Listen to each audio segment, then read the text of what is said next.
Well, hello, Happy New Year, Gary. Gary's caught me out, I admit. I did cheat a bit on the 31 experiments with the cart, so I just thought, might as well just show you exactly how I did it. It on to me.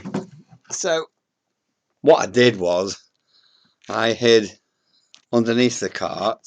So, as you can see, underneath the cart, I hid some sausages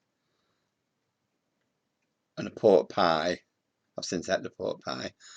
I hid some food underneath. Could have used anything, biscuits, whatever. Just had to be the right weight, and then I just ate the sausages and pork pie bit at a time, just to cheat the experiment, you know.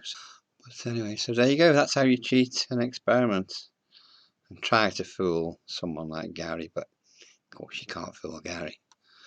No flies on Gary, are there? There's lots of flies on my. There are lots of flies on my low friction carts now. And all this food I've been sticking underneath. The moral of the story is, be honest, don't cheat experiments.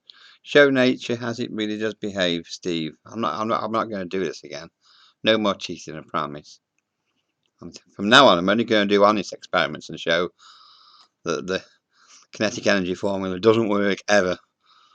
That if I halve the mass of one of these sausages and throw it with the same force, it will go twice as fast. And if I halve it again, it'll go twice as fast again. And if I halve it again, go twice as fast again. Eventually, I could get that sausage, or a bit of it, to go supersonic speeds.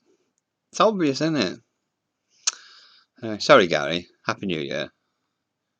Well done for catching me out.